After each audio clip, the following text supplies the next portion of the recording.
Buenas tardes. Bienvenidos al YESDE. Agradecemos su confianza una vez más. El mundo como lo conocemos no será igual.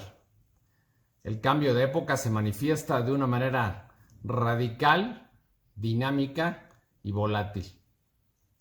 Por eso en el YESDE les presentamos a propósito un nuevo programa innovador que denominamos PLEX, sobre planeación, estrategia y ejecución.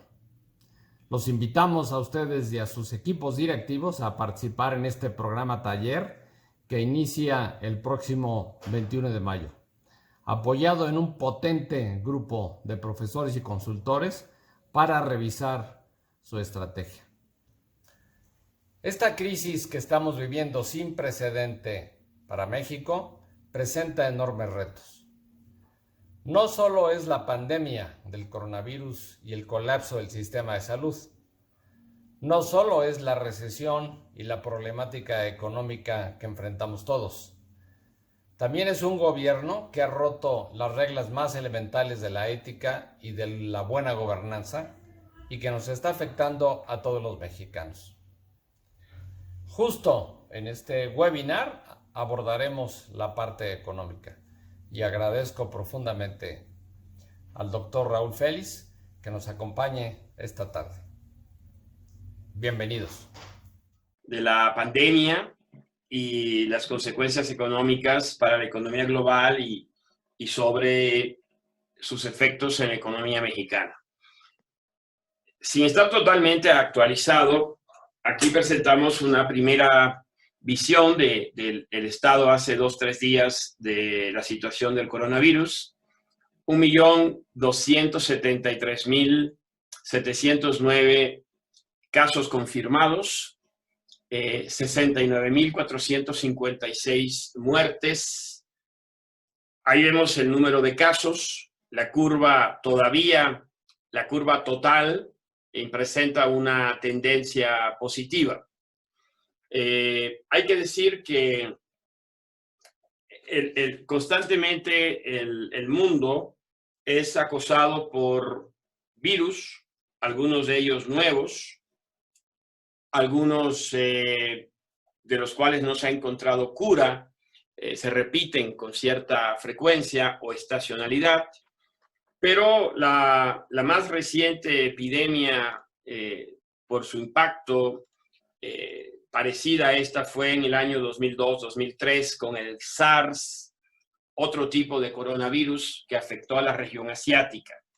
Esta vez la epidemia no se pudo contener en Asia y, como todos saben, pues se ha extendido a todo el mundo. Asia, en particular China, Corea del Sur y Japón, parecen estar en una fase diferente al resto del mundo, con una situación donde el número de contagio prácticamente ha cesado. Ya no hay nuevos casos reportados de transmisión local en China, muy pocos, cada vez menos en Corea del Sur y en Japón. Sin embargo, pues la epidemia se ha extendido con fuerza en Europa, y de Europa ahora en América, particularmente en los Estados Unidos, especialmente en la costa este.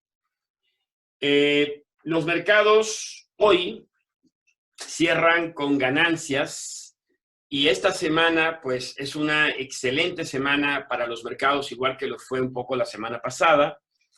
Las ganancias que acumula el Standard & Poor's 500 en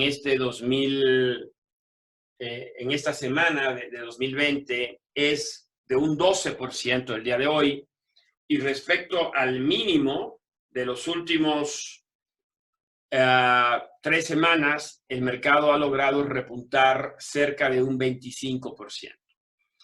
Ha sido pues esta recuperación que estamos observando en los mercados una de las más rápida que hemos observado en 100 años, pero igual la caída tremenda del desplome que sufrieron los mercados desde finales de febrero y sobre todo principios de marzo fue una también de las caídas, o ha sido la caída más rápida y más profunda en los últimos 100 años.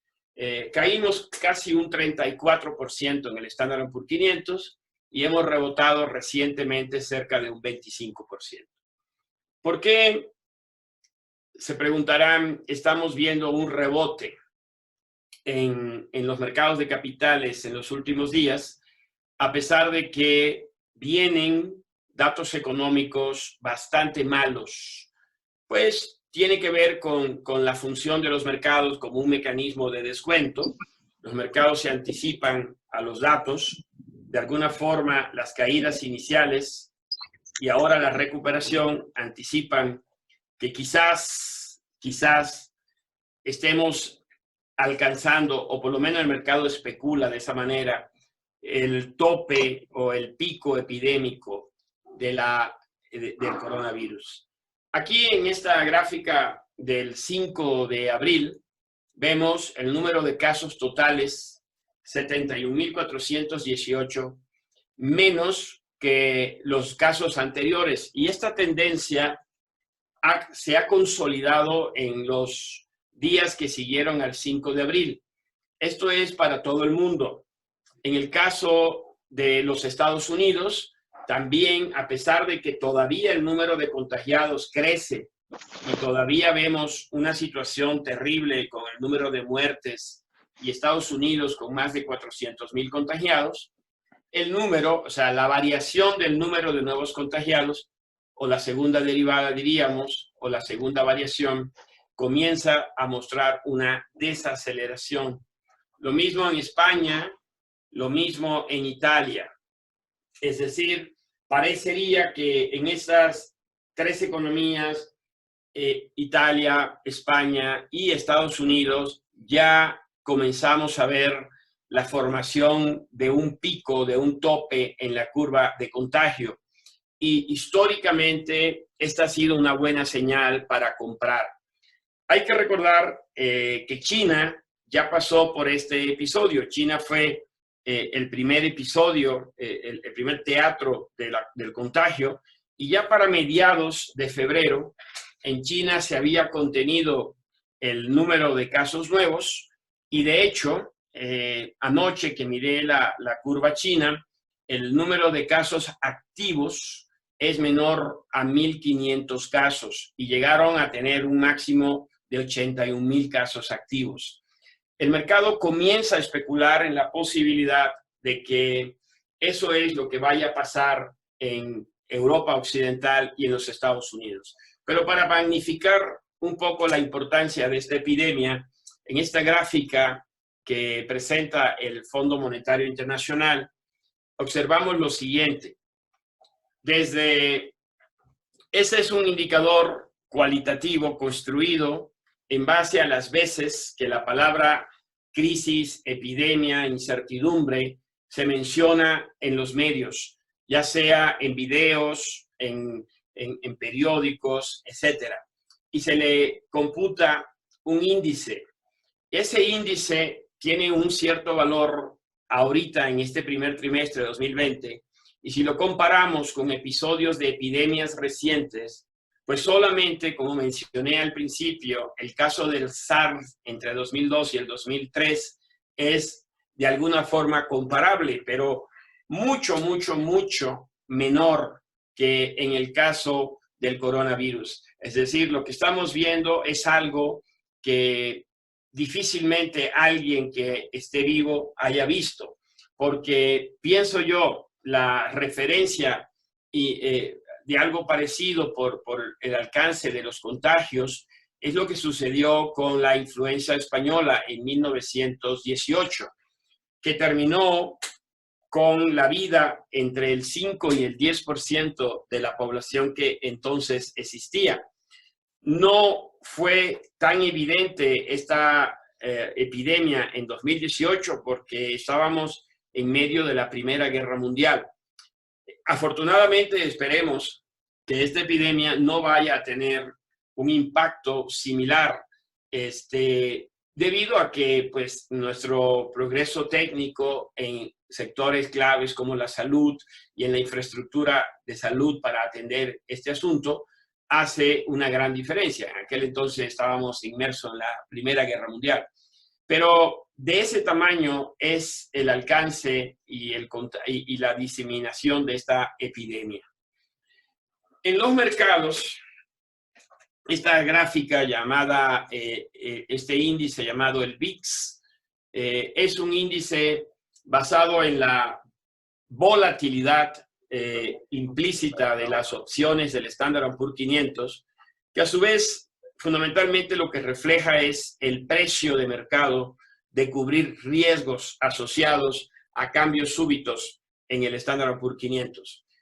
Aquí podemos observar cómo este índice se ha disparado a niveles sin precedentes en la historia, incluso muy por arriba de los niveles que se vivieron en la más reciente recesión, la llamada Gran Recesión del año 2008 y 2009.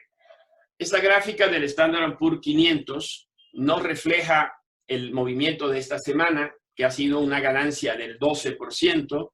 Estamos cerrando precisamente cerca de los 2.750, una recuperación de casi el 50% de la caída, ante la expectativa de que nos acerquemos pronto hacia un tope en la curva de contagio. Aquí tenemos lo que ha pasado con el bono de 10 años de los Estados Unidos, un refugio de valor, un refugio de seguridad. Normalmente los capitales, lo que sucede cuando la economía es golpeada por un evento como el que estamos viendo, es que los mercados se separan. De un lado, los mercados que son considerados seguros, los activos que son considerados seguros y líquidos, y del otro lado, todo lo demás, lo que tiene un riesgo de pago, un riesgo de excesiva volatilidad de precio de mercado y lo que no es líquido. Entonces, así como hemos visto en las últimas semanas un rally impresionante en el bono del Tesoro americano, que ha caído a 0.58, hoy está un poco arriba, pero cayó a 0.58%, al mismo tiempo hemos visto un desplome de la deuda de Pemex, por ejemplo, de la deuda de CFE, de la deuda soberana de México, pero igual puedo hablar de la deuda soberana de Brasil, de la de Rusia o de cualquier economía emergente, que en un entorno como este cae dentro de los activos que se consideran sujetos a riesgo de mercado, de crédito y de liquidez.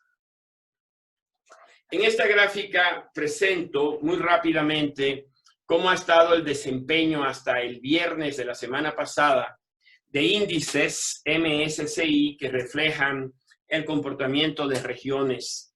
Por ejemplo, comenzando arriba y en rojo está el rendimiento del índice de China, MSCI, de la bolsa de Shanghai, con una caída de 12.3%, y tenemos el componente de tecnología del Standard & Poor's, una caída de 15.87%. En amarillo está Japón, caídas de 21%. En negro estaba el Standard & Poor's 500, caídas de 22%. En morado, un promedio de países emergentes con caídas del 26%. En azul, la eurozona, caídas del 28% en sus equity. Y México, en verde, el MSCI medido en dólares, caídas del 43%, y el peor resultado para Brasil en café, con una caída del 54%. La buena noticia es que con el rally de esta semana habría que sumarle en promedio 10 puntos porcentuales a estas caídas y tendremos pues prácticamente que China comienza ya a regresar a los niveles que tenía a principio de año, que Estados Unidos termina esta semana 13% abajo, no 25 y 30% como lo vimos hace unas semanas, y que México ha tenido pues una recuperación que vamos a ver es mínima. En términos de rendimientos de commodities, o más bien ETFs, o sea, fondos que invierten en commodities, el ganador sin duda en el año ha sido el oro. Hoy además el oro tiene otro rally significativo, gana 6.8% el oro. Luego el perdedor, y por mucho, es el petróleo, el petróleo WTI. Ahí teníamos que, a pesar de un rally de casi 40% la semana pasada, el petróleo pierde 55% en el año. Hoy vuelve a caer, a pesar de que la OPEP y Rusia alcanzan un acuerdo para recortar 10 millones de barriles la producción de petróleo. Y en el medio aparecen los inputs o los insumos industriales. En verdoso aparece ahí la plata con una pérdida de 19.3%. En cobre aparece precisamente el cobre, el futuro del cobre, con una pérdida de 22%. Y en azul claro aparece el gas natural con una pérdida de 26%. Las divisas. Aquí tenemos hasta el viernes, el dólar se mantenía arriba de todas las divisas importantes en el mundo.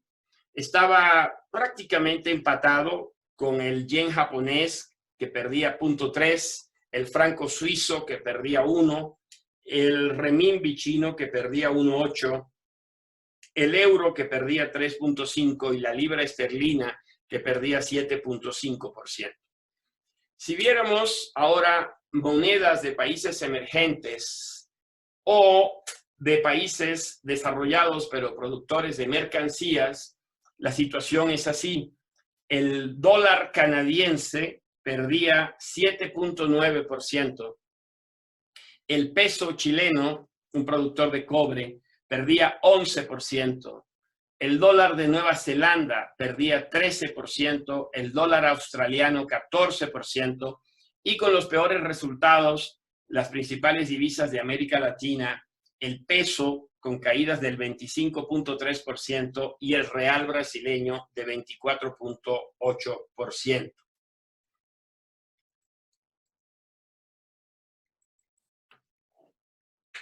Estando ya iniciando el mes de abril, tenemos una serie de indicadores oportunos que nos comienzan a dar idea del tamaño de la caída en la actividad económica que vamos a observar y de las cuales lo que acabamos de ver en los mercados pues fue una respuesta, primero en los mercados de capitales y ahora comenzaremos a ver los efectos en la economía real.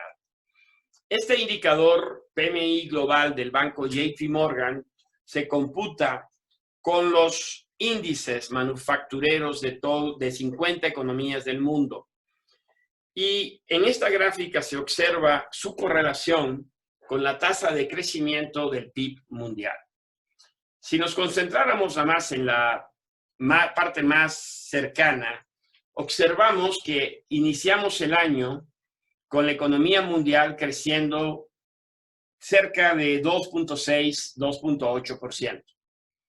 Todavía no tenemos datos de la economía mundial, pero sí tenemos del PMI, y el PMI implica, por correlación simple, que el crecimiento mundial en este momento debe andar rondando el menos 2%.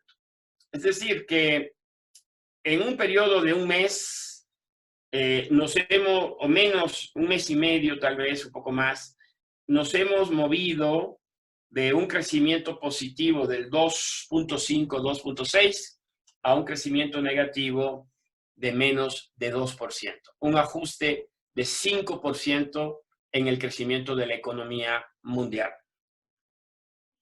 Todos los indicadores se han deteriorado, excepto, pues, los precios de los productos, la inflación, que consideramos que bajos son buenos, pero también han caído, pero no han caído por buenas razones. Han caído precisamente porque se ha desplomado el nivel de actividad económica a nivel mundial.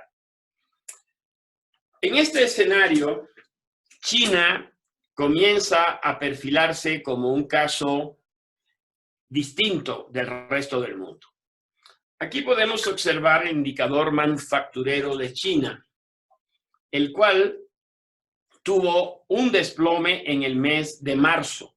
Pueden ver que el patrón del desplome y luego en marzo la recuperación es en forma de una V. Esto es, China fue el primer país que fue atacado por el virus, el primer país que a través de la política de distanciamiento social lo ha controlado.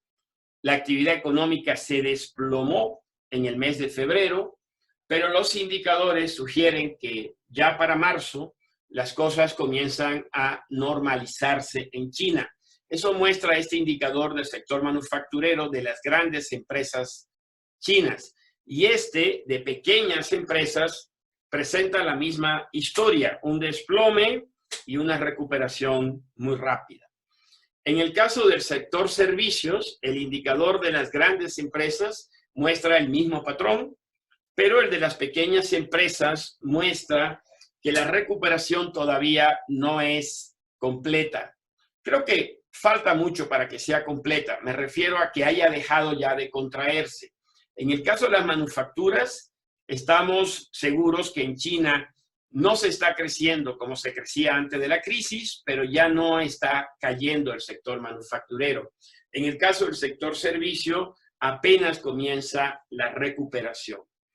En el caso de Europa, es muy distinto al caso de China. Es como China en enero y en febrero.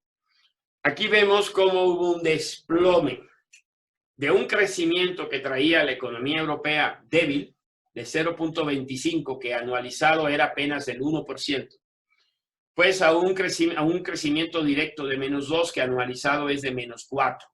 Es decir, la economía es de -8, perdón. La economía europea, de crecimientos muy frágiles, débiles, en los meses de enero, de tal vez una velocidad de 1%, pues ha pasado a una velocidad de crecimientos cercanos en forma directa 2%, en forma anualizada crecimientos de -8%.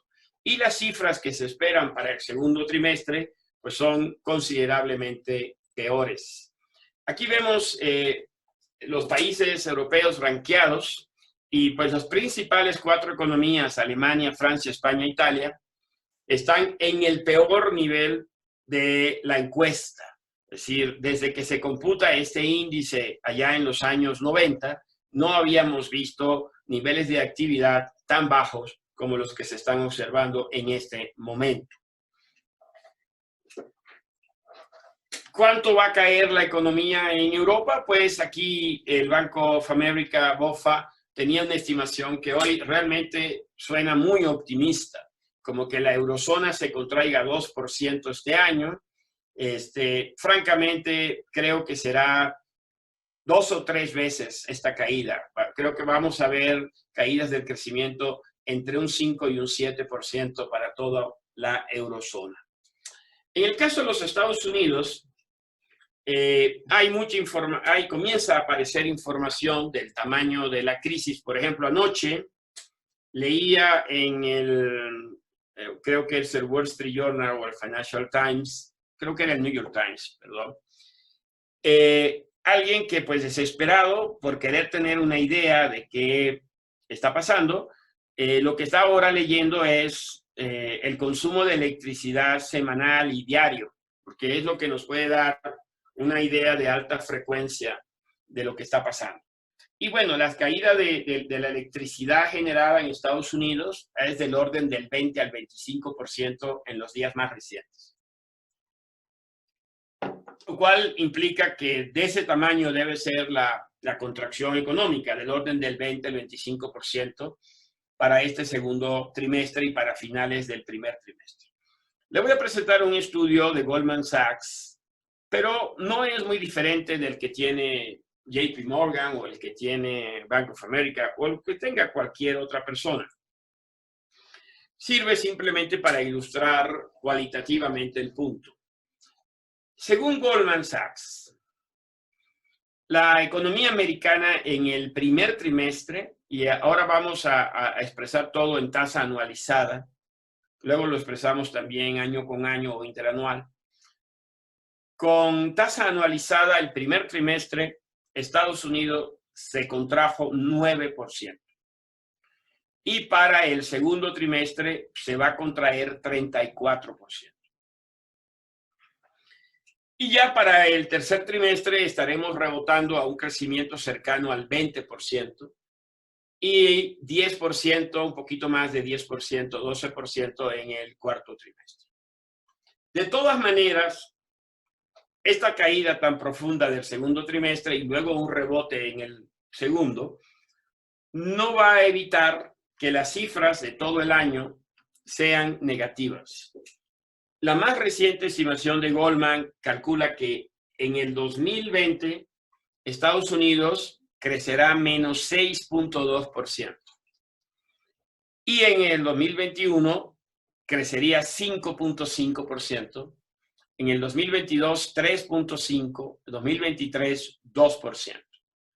La secuencia trimestral sería en el 2020 menos 9, primer trimestre, menos 34, segundo trimestre, más 19, más 2. Si viéramos el tema del empleo, Goldman Sachs estima que después de un desempleo promedio de 3.7% en promedio 2019, el desempleo de 2020 será de 10.3 con la siguiente secuencia. Primer trimestre 3.7, segundo trimestre 13.2, tercer trimestre 14.7, cuarto trimestre 9.5. La inflación va a caer este año a 1.3, repuntará el próximo año a 2.1, que es la meta del Banco Central. Algunos indicadores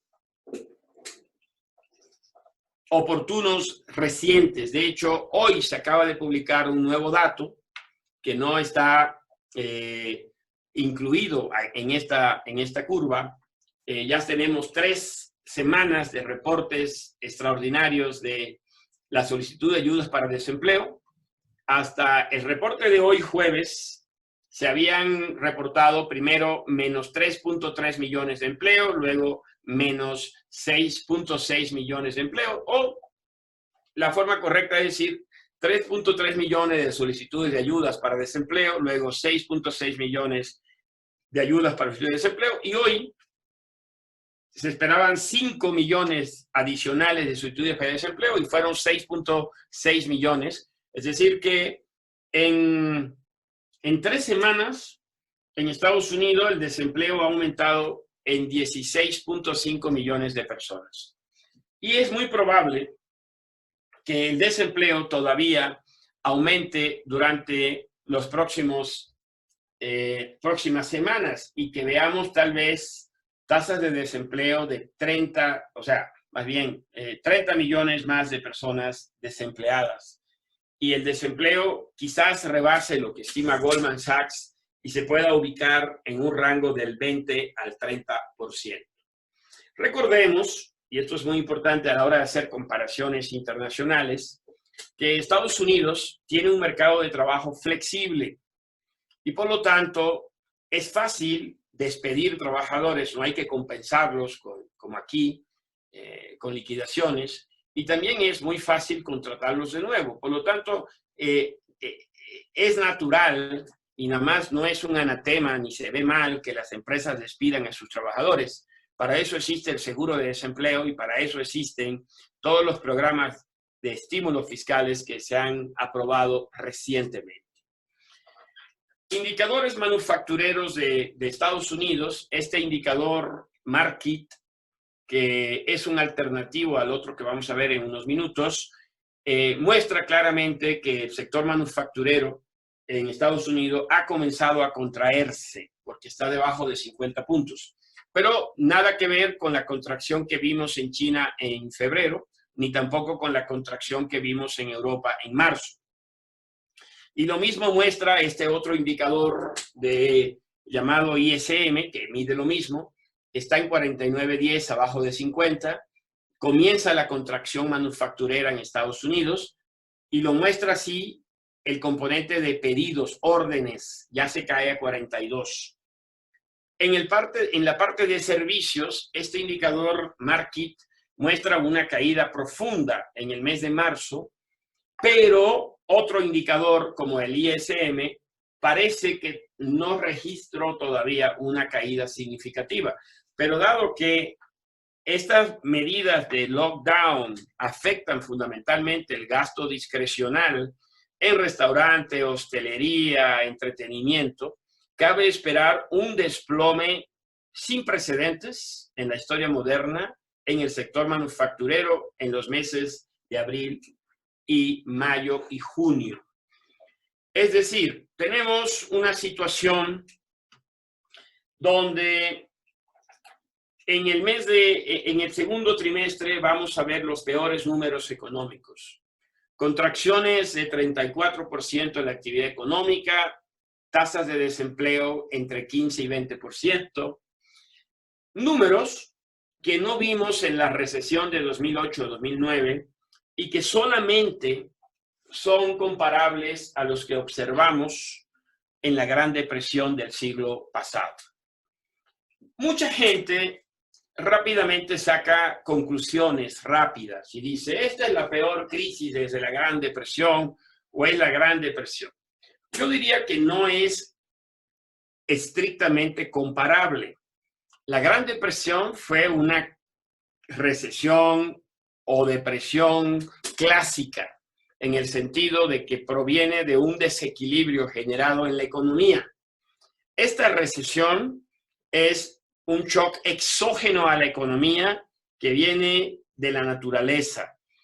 Y por lo tanto, desde naturaleza es diferente. Aunque los números se vean parecidos, la naturaleza del problema es diferente. Aquí podemos pensar en una analogía como unas vacaciones súbitas, inesperadas y en muchas partes del mundo no pagadas o pagadas solo parcialmente. Es decir, las empresas, su capacidad de producción, sus activos reales, ahí están y seguirán estando ahí. Las capacidades de los trabajadores, la productividad de los trabajadores, su catálogo de conocimientos seguirá ahí. No creo que la enfermedad vaya a dañar de forma significativa la oferta de trabajo, es decir, que encontremos que al final de esto se haya muerto una proporción muy importante de la PEA. Es decir, la crisis en sí genera un paro súbito muy difícil de manejar, porque inmediatamente se van a desatar una serie de cosas. Por ejemplo, cómo mantener a las personas, cómo las personas pueden mantenerse, alimentarse, pagar, mantenerse al corriente de sus compromisos. Cómo las empresas pueden hacer lo mismo. Eso sin duda, si no se atiende, puede desatar una ola de incumplimientos y puede generar entonces disparar una crisis económica, no ya una crisis de salud.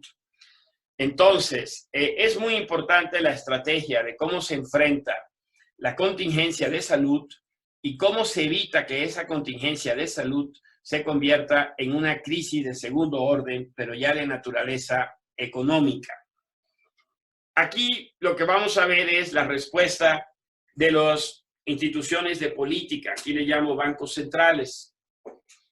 La Reserva Federal de los Estados Unidos, el principal banco central del mundo y el que emite los dólares, el activo que es considerado seguro y líquido por antonomasia, ha decidido tomar medidas de carácter extraordinario. En dos reuniones fuera de calendario, redujo la tasa de interés de 150 básicos a 0 efectiva. Más bien, entre 0 y 0.25. Pero no es suficiente. Lanzó un programa de compra de activos, es decir, lo que se llama la expansión cuantitativa, que en un primer momento era de $2 trillones, pero la FED ha dicho que es ilimitado. Es decir, el Fed comprará los activos que sean necesarios para garantizar que la economía pueda volver a crecer una vez controlada la epidemia. La Fed hoy incluso hace nuevas precisiones. Ha lanzado una serie de vehículos con apoyo del Tesoro americano para apoyar directamente a sectores, pequeñas empresas, medianas empresas, grandes empresas, el mercado de papel comercial, primero de investment grade y ahora debajo de investment grades, la compra de ETFs, fondos de deuda high yield, primera vez que el Fed compra activos que son menores en su credit rate que el investment grade. Es decir, algo sin precedentes. Y en esta gráfica podemos observar que en tan solo el mes de marzo, la hoja de balance del Federal Reserve ha crecido en más de $1 trillón. En solo un mes, más de $1 trillón en inyecciones de liquidez a la economía a través de la compra de bonos del Tesoro y a través de las facilidades de líneas de liquidez a la banca comercial norteamericana. El Banco Central Europeo, más comedido, pero ya en marzo nada más, ha inyectado más de $0,5 trillón en facilidades y seguramente durante el mes de abril estará inyectando niveles récords. ¿Cuánto dinero estimamos podría inyectar la Reserva Federal a la economía norteamericana? Esta gráfica presenta un estimado de 4.4 trillones que habían al principio de esta crisis. Se estima que para finales del año tendremos 9 trillones. Es decir, el Fed estaría inyectando 4.5 trillones en 9-10 meses a la economía, que es lo que le inyectó entre el año 2007 y el 2016. Es decir, en un mes, en un año, la Fed hará lo que hizo en 10 años para salvar al mundo de la crisis de la recesión de 2008-2009. Esto claramente es una bazooka, no hay otra forma de llamarle, un super cañonazo de liquidez, para tratar de evitar que las consecuencias económicas de la pandemia se conviertan en una crisis económica que pudiera generar una recesión o incluso un riesgo de depresión. Pero no solamente es la Reserva Federal. Aquí también tenemos acciones por el lado fiscal. El Congreso de los Estados Unidos aprobó hace una semana y media, 2 semanas, un paquete de estímulos de $2.2 trillones. Algunos de los puntos fundamentales de este paquete es un apoyo por $250 mil millones a las empresas, más que a las empresas, al seguro de desempleo, para que el plazo en que los trabajadores despedidos reciban una parte de su ingreso se extienda a 39 semanas en lugar de 26 semanas. Y además agregarle $600 adicionales para reponer más o menos el 60% del poder adquisitivo de los trabajadores antes de la crisis. $301 mil millones en pagos directos a los ciudadanos norteamericanos que tienen ingresos anuales menores a los $75,000. Recibirán $1,200 directamente o $2,400 por matrimonio, más $500 por hijo. $221 mil millones en beneficios fiscales a las empresas. $340 mil millones en gastos adicionales para la contención de la epidemia a hospitales, a veteranos, etcétera. 500,000 millones de dólares se van a contemplar en apoyo para grandes empresas, es decir, se le va a prestar dinero a las empresas o incluso, como dijo el secretario del Tesoro, se contempla la posibilidad de tomar transitoriamente participación accionaria, es decir, aumentar el capital de las empresas o reponer el capital tomando al gobierno, al fisco, al Tesoro como socio. 349,000 millones de dólares en apoyo para pequeñas empresas. Y hoy, de hecho, el Congreso no logró un acuerdo, pero está discutiendo agregarle a esos 349,000 millones de dólares otros 250,000 millones de dólares en apoyos adicionales. Algunos de ustedes preguntarán, bien, ¿cómo es que el Tesoro de Estados Unidos, cómo es que va a meter 2.2 trillones y quizás mucho más todavía, si Estados Unidos es un país endeudado? De hecho, Estados Unidos traía un déficit el año pasado de 5.1 del Producto Interno Bruto.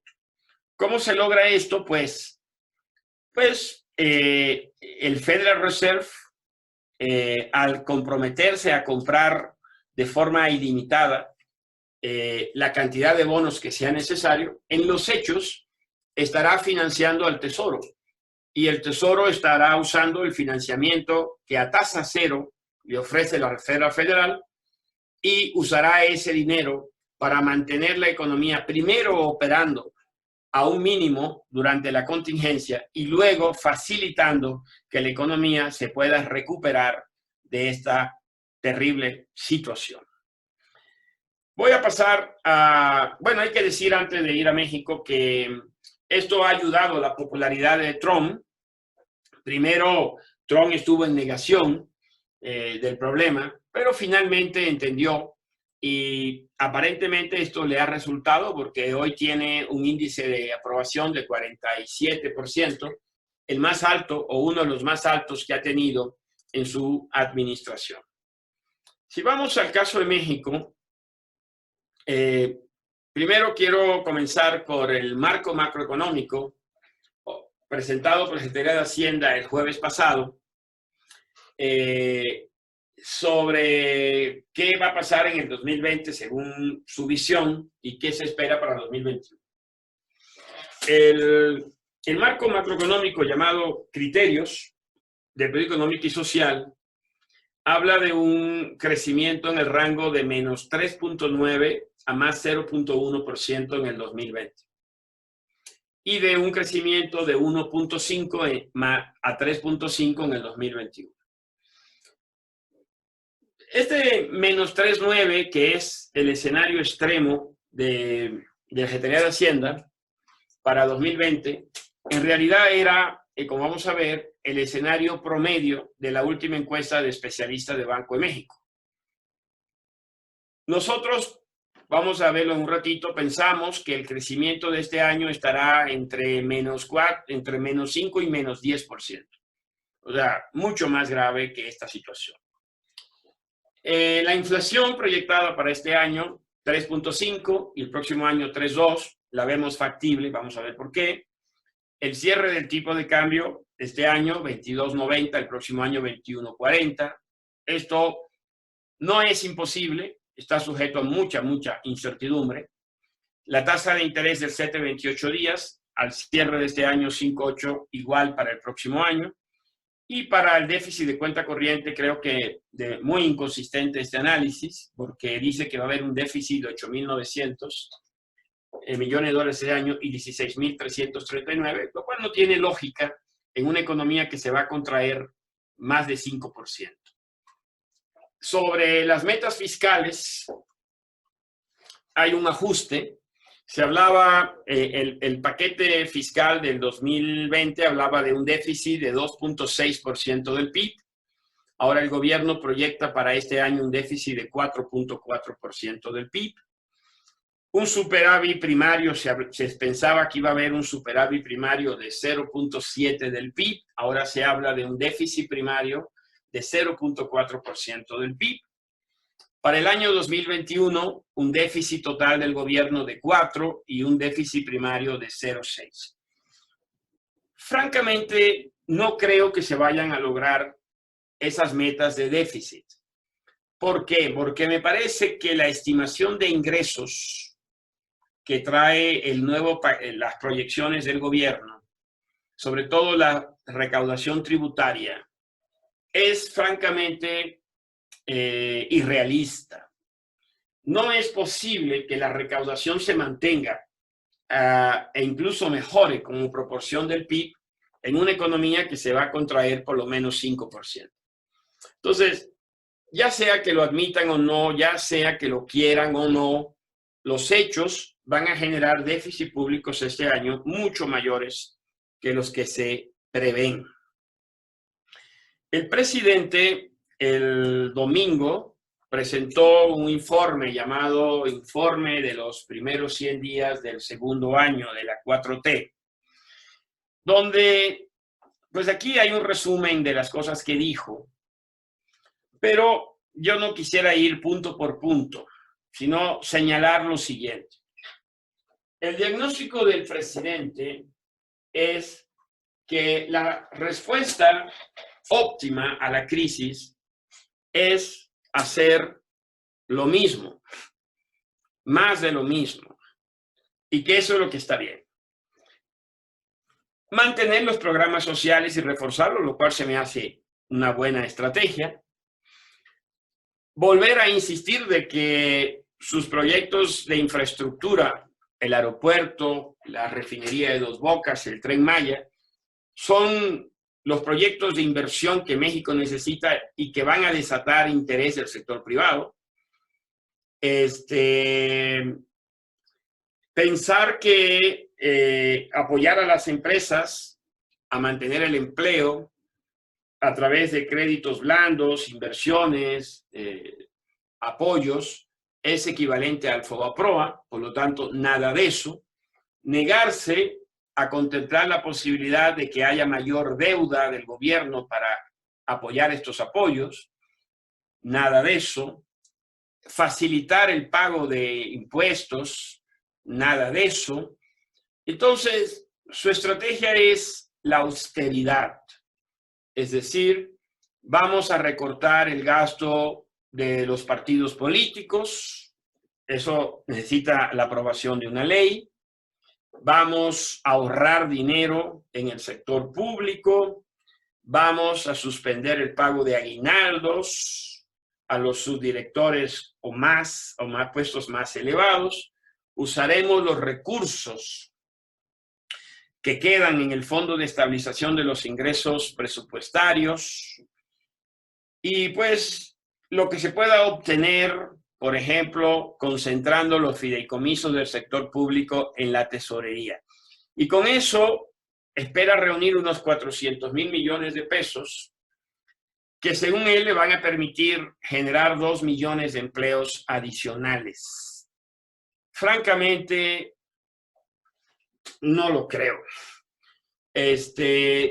Como me parece que la respuesta es inadecuada, no aborda el verdadero problema, pues tendremos, desafortunadamente, pienso yo, una recesión más grande, más profunda de la que es necesaria y una recuperación más lenta de la que es necesaria.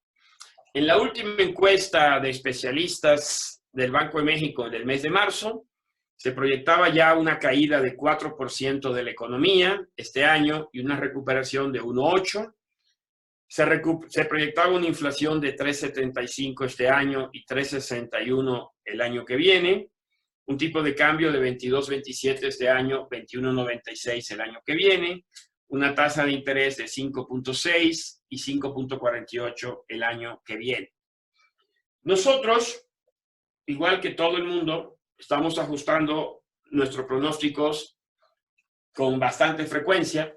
Aquí le presento uno que me parece es muy optimista, porque con los nuevos datos tendría que revisarlo a la baja, pero aún este escenario optimista contempla lo siguiente.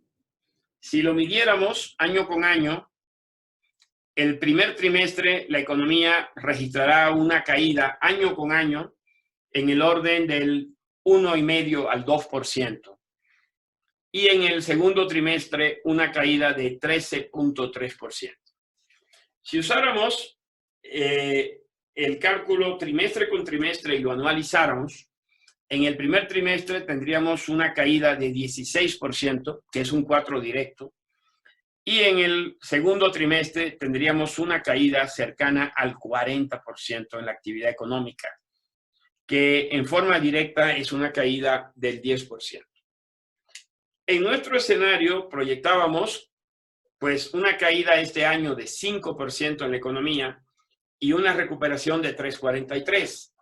Pero estamos trabajando, pensamos que ya el 4,97 es la parte baja del rango, no la media, y que estaríamos entre 5, menos 5 y quizás menos 10, y que el 2021 la recuperación de 3,43 que preveíamos podría ponerse en riesgo si el presidente sigue insistiendo en esta estrategia de austeridad y de enfocarse en proyectos que francamente no son prioritarios en este momento y cuya viabilidad y necesidad incluso de mediano o largo plazo son discutibles. Aquí algunos indicadores de cómo podría darse el ajuste. Estamos pensando, otra vez, siendo optimistas, una caída de 5 del PIB, de 4,6 de la industria, de 5,6 de los servicios, crecimiento de 0,8 de la agricultura. Por el lado del consumo, una caída de 3,8 del consumo privado, una caída de la inversión privada de 13,3% y una caída en el volumen de exportaciones de 4,5%. Esto es simplemente una representación gráfica de lo que acabo de mencionar. Los indicadores oportunos que se dieron a conocer en México son bastante malos. Ya reflejan que desde marzo la actividad económica se ha contraído. Ahí vemos cómo ha caído el indicador manufacturero a 45 puntos, pero el de pedidos ha caído a 31, un nivel más bajo que el que alcanzamos en medio de la crisis de 2008-2009.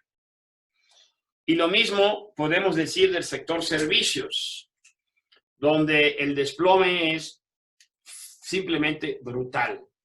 Y si vemos los dos combinados para la economía, estamos cayendo ya en marzo por debajo de los niveles de actividad que tuvimos en el peor momento de la crisis de 2008 y 2009. Voy a pasar rápido sobre estos indicadores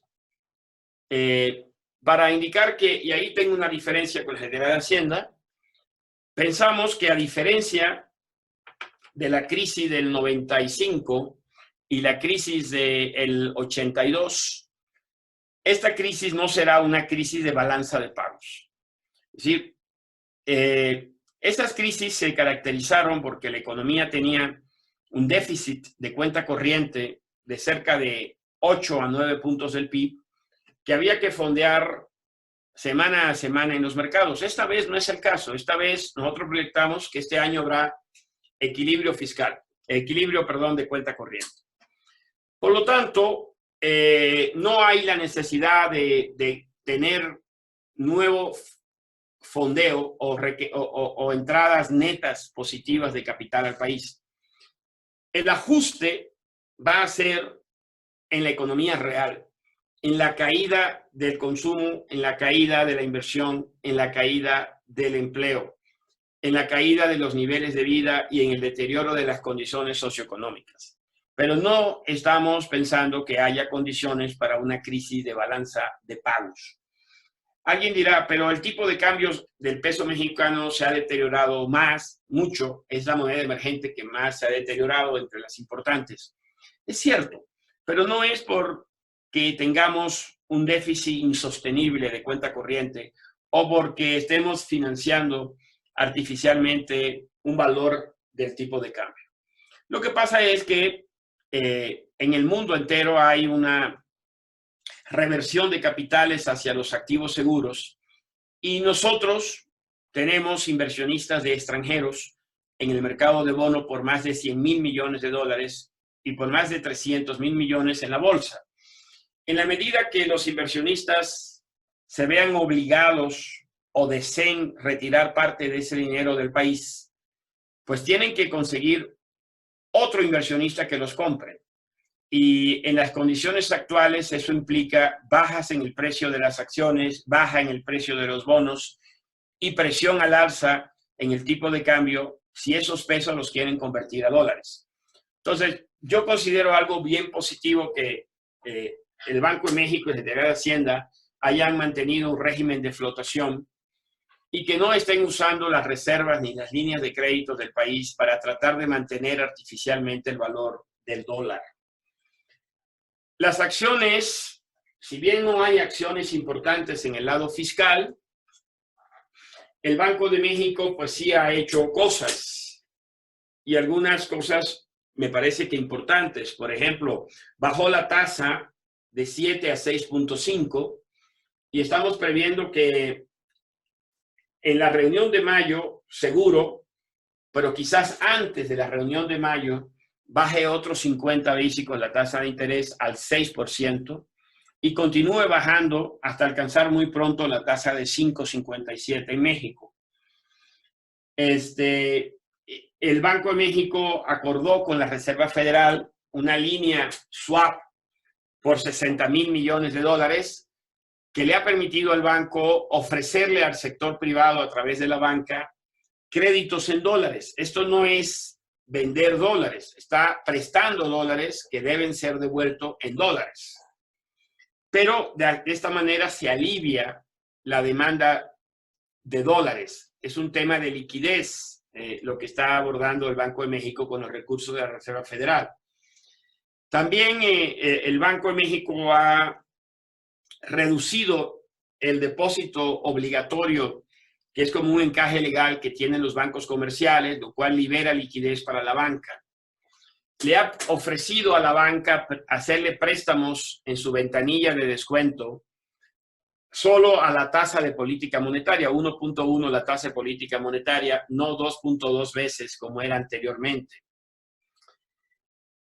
Ha estado junto con la Secretaría de Hacienda haciendo permutas donde intercambia bonos de largo plazo por bonos de corto plazo para tratar de aliviar el exceso de oferta que hay en el mercado de papel de largo plazo.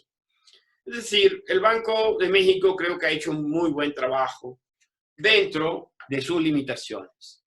Y donde falta visión, coraje y creo que una estrategia es en la parte fiscal.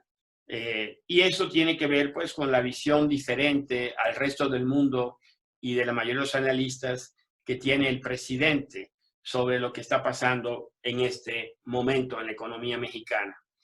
Le menciono que pues el deterioro que va a llevar la economía nos va a llevar a tener una economía muy débil. Si ya teníamos antes de la crisis una brecha negativa de producto de 2.4, probablemente tendremos una brecha como la que tuvimos en el 95, una brecha donde el nivel de demanda agregada de la economía esté 10-12% por abajo del nivel potencial de la economía, algo realmente terrible y que vendrá acompañado, a pesar de los esfuerzos del presidente, de un aumento considerable del desempleo, un deterioro en la calidad del empleo y un aumento de la pobreza significativamente en el país y todo lo demás asociado a esto, incluyendo la delincuencia.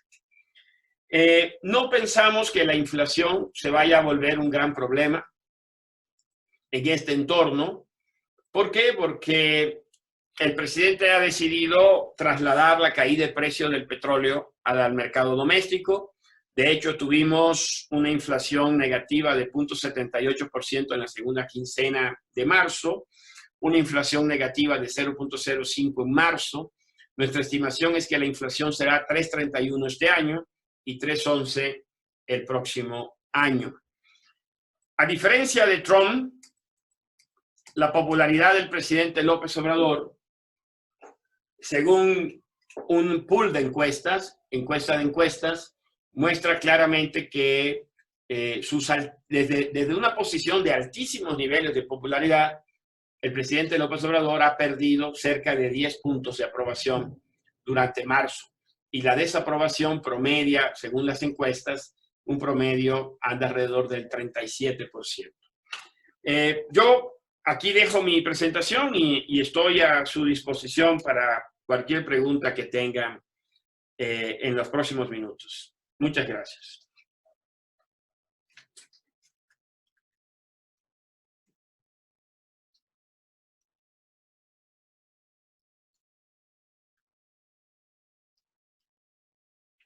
El administrador de la conferencia, por favor. ¿Qué tal, profesor? Buenas tardes. Claro que sí, nos van a apoyar todos solicitando sus preguntas o enviándonos sus preguntas a través del chat. Por favor, nos leería usted. Me parece ya hicieron una pregunta. La primera sería, Estoy en una conferencia. ¿por qué la inflación de este año en Estados Unidos caerá a 1.3? Sí, ¿No debería subir? Perdón, es que entró una llamada que tenía que contestar. ¿Me la vuelves a leer, por favor? Claro que sí. La primera pregunta es de Edixon Cedeño. ¿Por qué la inflación este año en Estados Unidos caerá a 1.3? ¿No debería subir? Bueno, no va a caer 1.3, bajará a 1.3. Estaba más o menos alrededor de 2.2 antes de la crisis y estará bajando a 1.3. No debería subir, tampoco va a subir en México, precisamente porque lo que tenemos es que la recesión profunda que se espera en el segundo semestre hará que el nivel de desempleo tan grande que tengamos, no va a haber aumento de salarios y las empresas no tendrán, aun cuando regresen a producir en marzo, no tendrán suficiente demanda de sus productos. Por lo tanto, nadie en una circunstancia como esta tiene capacidad para subir precios y al mismo tiempo vender. Si quieren vender, van a tener que mantener sus precios hasta que se restablezca completamente la demanda. Ok, el señor Héctor pregunta, desde su perspectiva, ¿cree que la inyección de liquidez prácticamente ilimitada de Estados Unidos califique como una estafa Ponzi y No. una medida desesperada para evitar de momento su caída? Es una buena pregunta, pero la respuesta es no es una estafa Ponzi. Estamos en un momento, vamos a decir, una estafa, el nombre mismo ya lo dice, ¿no? Vamos a suponer que las tasas de interés fueran positivas, 3, 4, 5%. Y el Banco Central le financia al gobierno a tasa cero. Entonces, eso sí podríamos considerar que es una estafa porque le está ofreciendo dinero al gobierno a una tasa subsidiada por abajo de la tasa real del mercado. Pero la realidad es que en este momento los inversionistas en el mundo están demandando bonos del tesoro a tasa cero. La tasa de equilibrio que hay en el mercado es cero, porque hay mucho dinero, lo que no hay es dónde invertirlo de forma segura. Entonces, lo que está haciendo el Banco Central es, en los hechos, prestarle dinero al gobierno a tasa cero, pero la tasa cero es la tasa del mercado. Entonces, no es una estafa. Si la economía se regularizara y las tasas de interés subieran y el Banco Central de los Estados Unidos le siguiera prestando a tasa cero, entonces sí podríamos estar contemplando que hay indicios en esa dirección. Pero hoy por hoy, no. Hoy por hoy, el Banco Central, que es el prestamista de última instancia en economía, está prestando a una tasa cero, que es la tasa que existe en el mercado para los activos seguros en este momento. Ok, siguiente pregunta. Si se sigue, la señora Delva Cepeda, si se sigue con la misma tendencia, ¿en qué tiempo se calcula que se pueda llegar a una estabilidad en México? ¿A una, perdón? Estabilidad en México. O sea, ¿cuándo la economía mexicana se recuperará? Entiendo que eso quiere decir, ¿no? Sí. Bueno, yo pienso que algo que tiene la economía mexicana que va a funcionar a favor de nosotros, independientemente del gobierno local, es que nuestro sector manufacturero está estrechamente integrado al norteamericano. Entonces, una vez que la economía americana, vamos a decir, si Estados Unidos va a crecer casi 6% el próximo año, que es algo, un consenso de que este año será un desastre, pero el próximo año un rebote, pues México será jalado. O sea, van a necesitar coches, van a necesitar refrigeradores, estufas, y nuestra planta productiva va a recibir demanda. Entonces, yo creo que nuestra recuperación va a comenzar hacia finales de este año y el próximo año, básicamente jalado por el sector externo, por los estímulos en Estados Unidos y por la competitividad que hemos ganado con un peso muy barato. Ok, el señor Víctor Romero comenta, ¿los miembros del Gabinete en Economía y Hacienda saben esto? Desde su criterio, ¿por qué no influyen en el presidente? ¿Por qué es su jefe? Bueno, esa es una gran pregunta. Los dos fueron alumnos míos en el Colegio de México y creo que sí lo saben porque son personas inteligentes.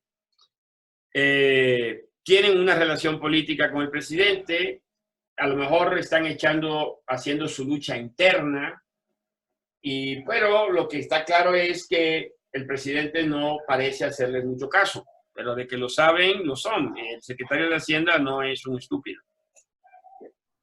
Ok, el señor Antonio pregunta, ¿cómo cree que reaccionen los mercados de capitales en México?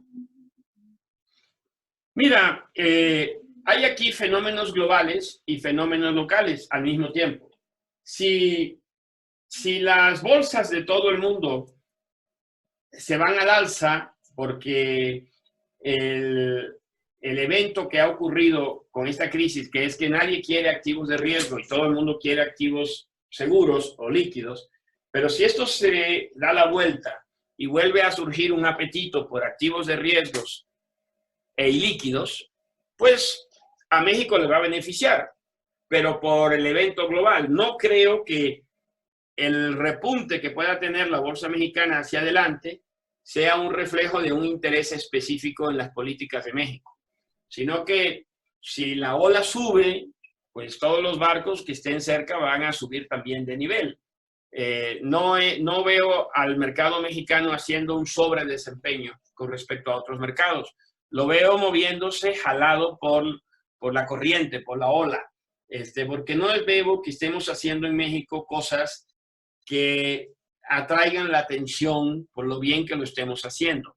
Pero aún si no lo hacemos muy bien, el evento global de recuperación también hará que los activos en México tengan algo de recuperación, pero menor que en otros mercados y que en otras economías. Claro.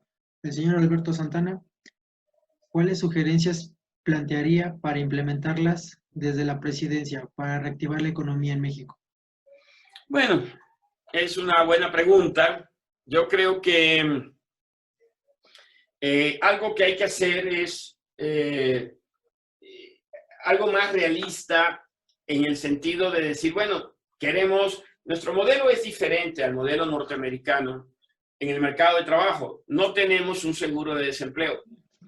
Entonces, para que los trabajadores puedan recibir, mediante en el periodo de la contingencia, algo de ingresos, hay que pedirle a las empresas que mantengan a los trabajadores en la nómina.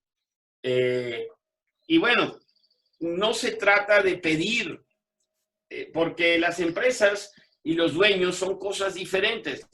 Las empresas, los dueños, su responsabilidad en las empresas es hasta el capital emitido. Yo creo que el presidente piensa que las empresas o los dueños de las empresas deberían salir corriendo a capitalizarlas para seguir pagando los salarios aunque no tengan ingresos. Pues bueno, eso sería una buena acción de un buen samaritano, pero no podemos hacer eso una política pública.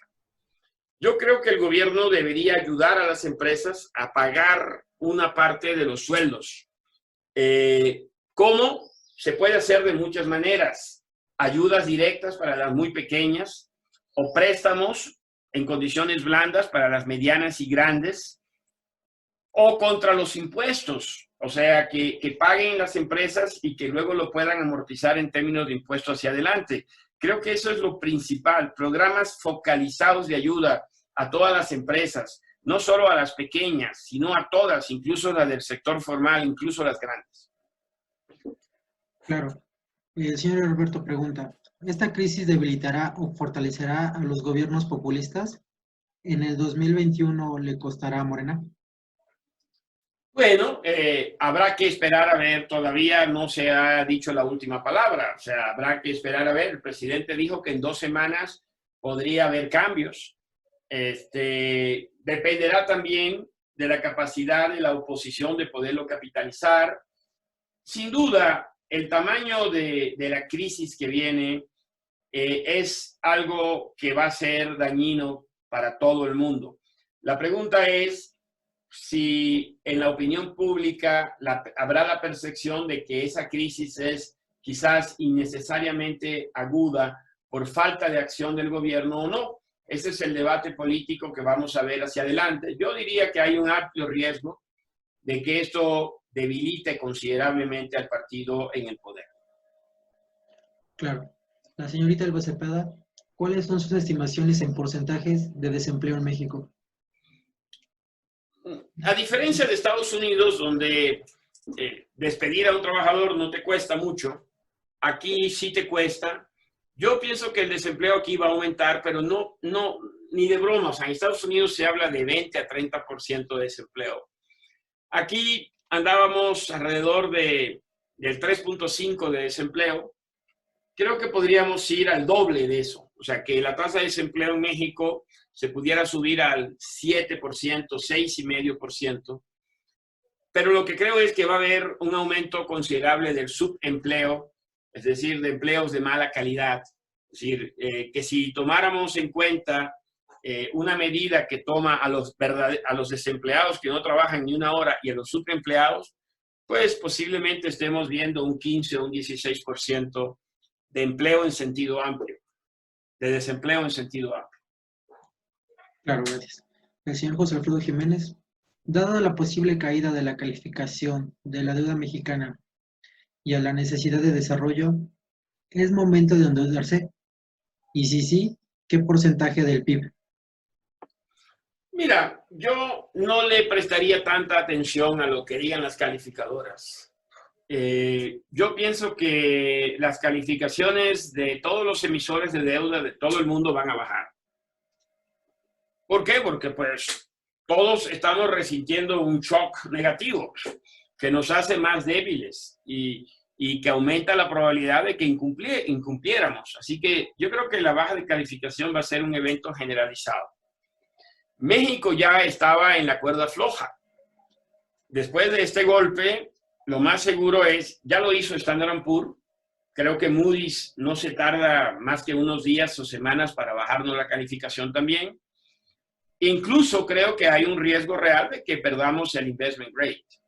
De hecho, nuestros bonos ya operan en los mercados con un precio o un rendimiento que refleja que no somos investment grade.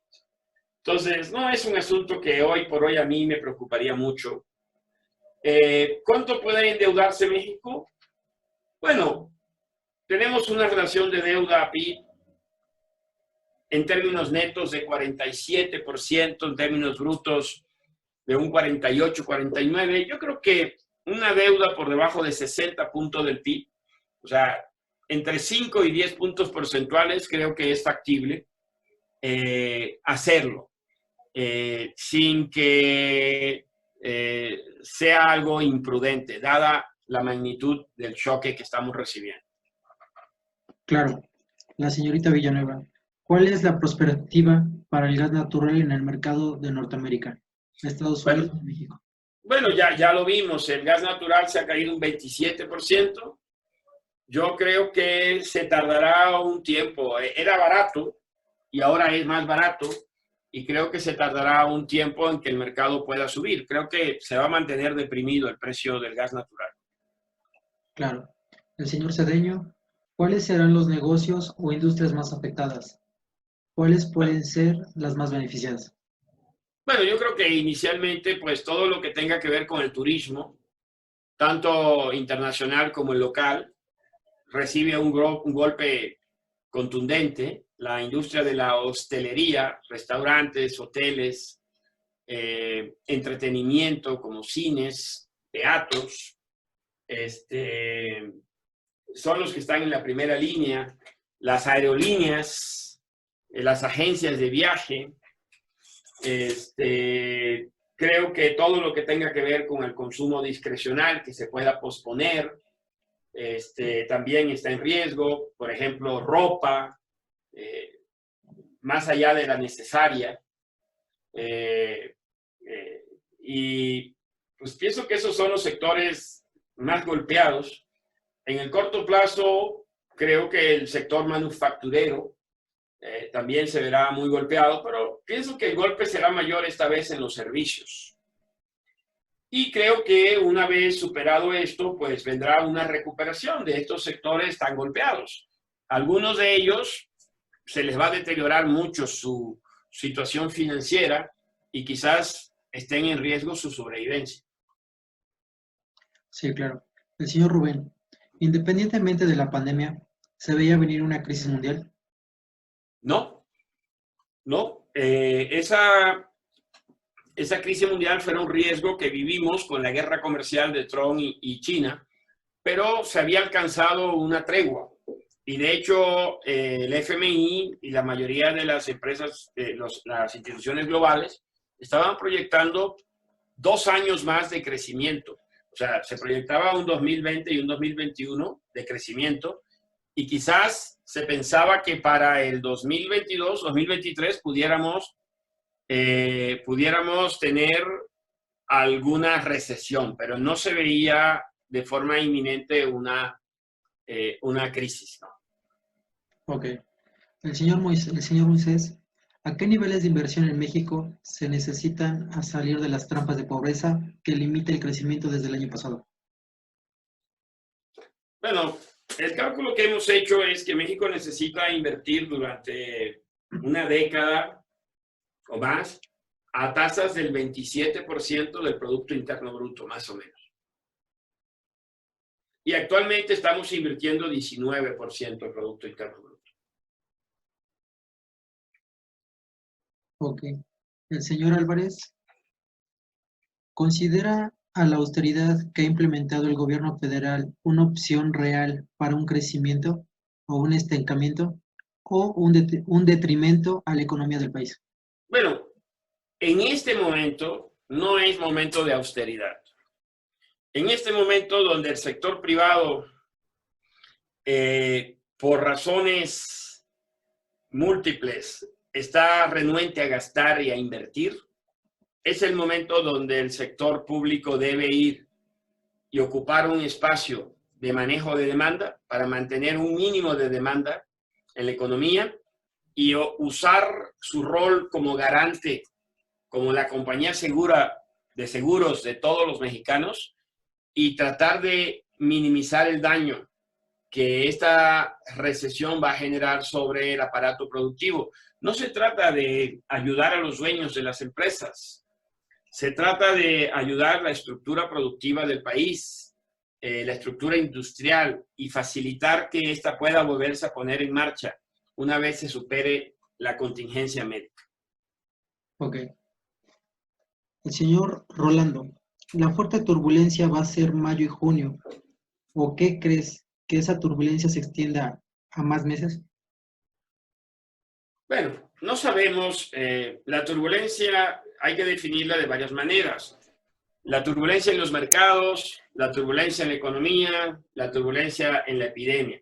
O sea, probablemente la turbulencia de la epidemia, o sea, los puntos más negros de la noche serán entre mayo y junio. Pero los mercados de capitales se anticipan a los eventos. Es decir, los mercados de capitales, como estamos viendo ahorita en Estados Unidos y vimos en China, no se esperan a que llegue el evento para tomar una acción.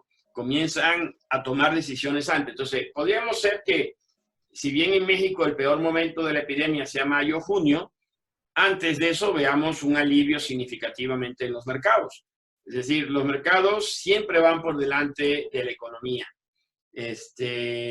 Yo cuando me refería a marzo-abril, me refería básicamente a los Estados Unidos y a Europa. Claro. El señor Siga pregunta, ¿la industria automotriz será la más afectada? Creo que, dada la importancia que tiene en México, representa 7% del Producto Interno Bruto, será una industria muy fuertemente afectada. O sea, he estado viendo que las ventas de automóviles en finales de marzo y lo que se prevé para este segundo trimestre podrían haber caído en Estados Unidos cerca de un 90%. Nosotros tenemos una participación del 20% del mercado americano, así que el golpe para la producción doméstica es tremendo. Prevemos un primer semestre catastrófico y una recuperación a partir del segundo semestre. Pero sí, vemos que será una industria muy, muy fuertemente golpeada durante los próximos meses. Claro. La señorita Vandala pregunta, guardando toda proporción, si en México se tomaran algunas medidas que han tomado en Estados Unidos y Canadá, ¿cuál sería, según su perspectiva, alguna adecuada? Bueno, ya lo dije hace un ratito, no tenemos los instrumentos de Estados Unidos, que el principal instrumento que tiene Estados Unidos es el dólar.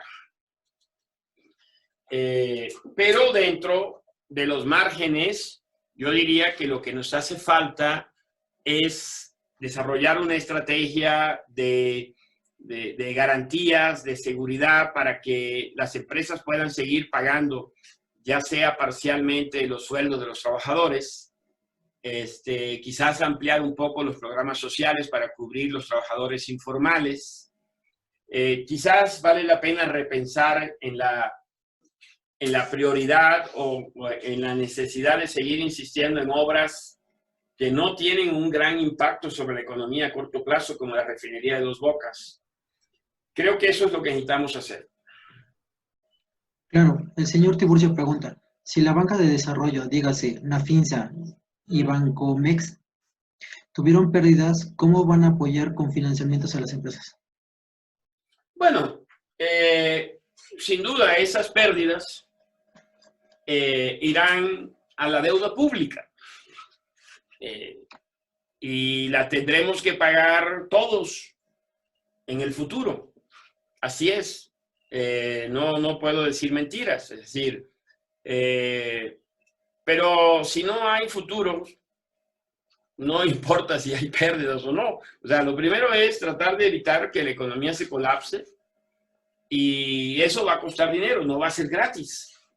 Y posteriormente ya vemos cómo vamos a pagar. Posiblemente se tendrá que hacer una reforma fiscal para generar recursos y cumplir con esas deudas. El problema es pensar que se puede salvar a la economía sin incurrir en esas deudas. Y eso es lo que es irrealista. O sea, no estoy diciendo que tener deudas sea bueno. No lo veo de esa manera. Lo veo como una necesidad a la que nos vamos a enfrentar de forma planeada o de forma forzosa. Pero no hay otra alternativa. Claro, el profesor Muguel. Para dimensionar mejor los escenarios de Estados Unidos y México, ¿dónde es mejor invertir? ¿Bolsa de Valores de México o fondos de Estados Unidos? Bueno, es difícil de responder esa pregunta. Yo creo que está el peso en el medio, ¿no?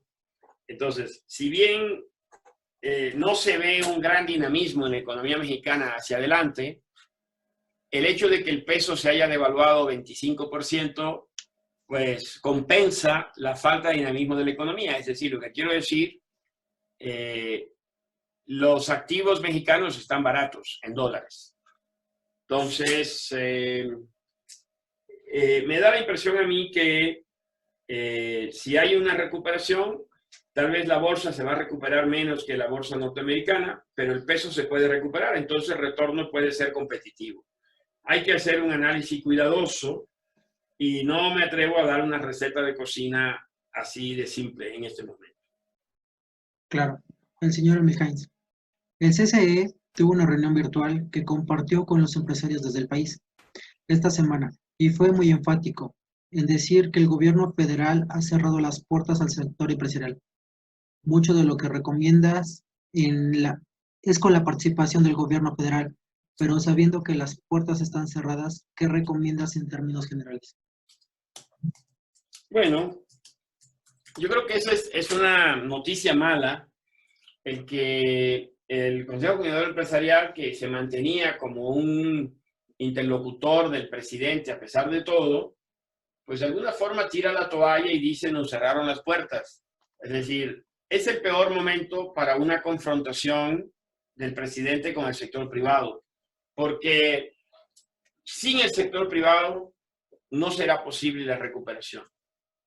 Entonces, yo esperaría que el presidente rectifique y logre algún tipo de entendimiento con el sector privado, porque lo peor que necesitamos en este momento es una pelea abierta entre el gobierno y todo el sector privado.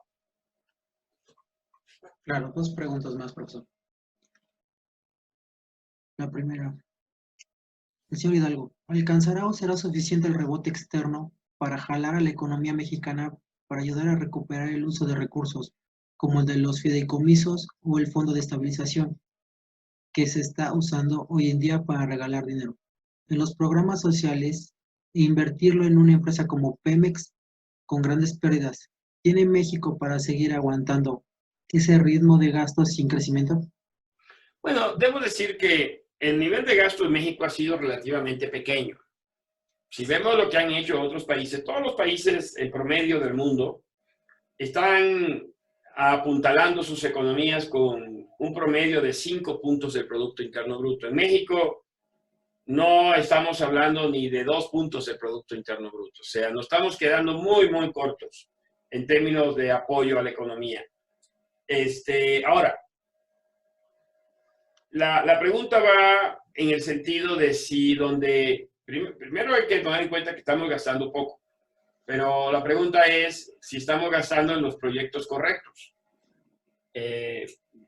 como los programas sociales o los programas de infraestructura o los apoyos a Pemex. Y bueno, yo soy de opinión diferente. Yo pienso que esos no son los proyectos que el país necesita.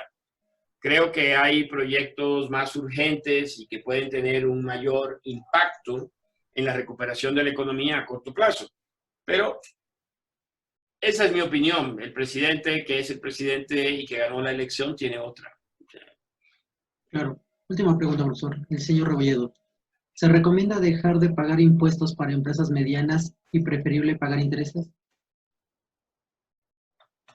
Buena pregunta. O sea, yo la impresión que tengo es que el gobierno ha dicho que no va a dar facilidades, y entiendo, porque es un país con esta crisis nos agarra con una recaudación raquítica, mediocre, y el gobierno no quiere dar pie a que se reduzca la presión fiscal, que es un evento que ocurre casi siempre después de una crisis.